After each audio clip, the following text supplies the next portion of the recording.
বিসমিল্লাহির রহমানির রহিম। এইচএসসি বাংলা প্রথম পত্রের আমি কিংবদন্তির কথা বলছি, লেখক আবু জাফর ওবায়দুল্লাহ। এই গল্পের গুরুত্বপূর্ণ বহু নির্বাচনী প্রশ্নগুলো এখানে দেওয়া হয়েছে, যা 2025 ব্যাচের শিক্ষার্থীদের জন্য সাজেশন স্বরূপ।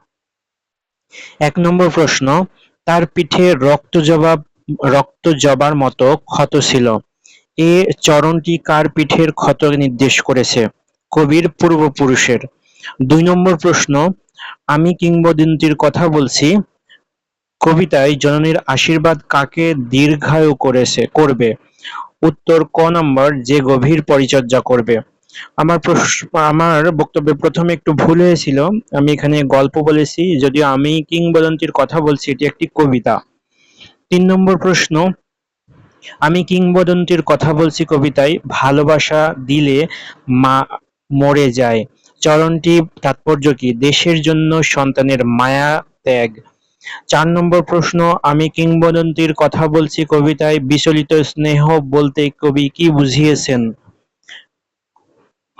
উত্তর আপনজনের উৎকণ্ঠা। 5 নম্বর প্রশ্ন, আবু জাফর ওবায়দুল্লাহ কি হিসেবে যুক্তরাষ্ট্র যান? রাষ্ট্রদূত হিসেবে। 6 নম্বর প্রশ্ন, কমলের চোখ আবু জাফর ওবায়দুল্লাহ কোন ধরনের রচনা? কাব্যগ্রন্থ। 7 নম্বর প্রশ্ন, পূর্বপুরুষের পিঠে রক্ত জবার মতো কি ছিল? ক্ষত ছিল। 8 নম্বর প্রশ্ন, আমি কিংবদন্তির কথা বলছি কবিতায় যে কবিতা শুনতে জানে না সে কি শুনবে? ঝড়ের আশীর্বাদ, আর্তনাদ। 9 নম্বর প্রশ্ন, ভাষা আন্দোলন ও মুক্তিযুদ্ধ কোন কবির কবিতায় বিষয় হিসেবে বিশেষ প্রাধান্য পেয়েছে? খ নম্বর উত্তর আবু জাফর ওবায়দুল্লাহ। 10 নম্বর প্রশ্ন, আবু জাফর ওবায়দুল্লাহ কত খ্রিস্টাব্দে বাংলাদেশ সরকারের কৃষি ও পানি সম্পদ মন্ত্রীর দায়িত্ব নেন? 1982 খ্রিস্টাব্দে। 11 নম্বর প্রশ্ন, আবু জাফর ওবায়দুল্লাহ কত খ্রিস্টাব্দে যুক্তরাষ্ট্রে বাংলাদেশের রাষ্ট্রদূতের দায়িত্ব নেন? 1984 সালে। আবু জাফর ওবায়দুল্লাহ কবিতায় কোনটি বিশেষভাবে প্রাধান্য পেয়েছে? বা রাষ্ট্রভাষা আন্দোলন ও মুক্তিযুদ্ধ।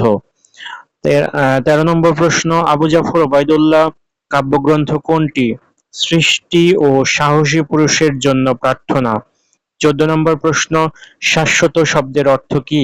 হিংস্র মাংসাশী শিকারী জন্তু। 15 নম্বর প্রশ্ন, ভালোবাসা দিলে মা মরে যায় পংক্তিটিতে কবির কোন অভিব্যক্তি প্রকাশ পেয়েছে?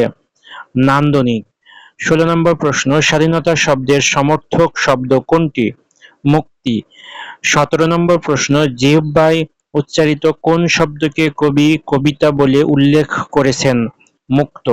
18 নম্বর প্রশ্ন, তার পিঠে রক্ত জবার মতো ক্ষত ছিল বলতে কি বোঝানো হয়েছে? মানুষের ওপর অত্যাচারের ইতিহাস। 19 নম্বর প্রশ্ন, আবু জাফর ওবায়দুল্লাহ প্রথমত কোন পেশায় যোগদান করেন? শিক্ষকতা। 20 নম্বর প্রশ্ন, দীর্ঘদেহ পুত্র বলতে কি বোঝানো হয়েছে? সাহসী জাতি। 21 নম্বর প্রশ্ন, আমি কিংবদন্তির কথা বলছি কবিতায় মূল প্রতিপাদ্য বিষয় কি? বাঙালি হাজার বছরের ইতিহাস। 22 নম্বর প্রশ্ন, আবু জাফর ওবায়দুল্লাহ ঢাকা বিশ্ববিদ্যালয়ে অধ্যাপনা ছেড়ে কোথায় যোগদান করেন? সিভিল সার্ভিসে। 23 এবং 24 নম্বর প্রশ্ন উচ্চতর দক্ষতামূলক প্রশ্ন। এই প্রশ্ন এবং উত্তর সাথেই দেওয়া রয়েছে। ধন্যবাদ সবাইকে এতক্ষণ ভিডিওটি দেখার জন্য। আসসালামু আলাইকুম।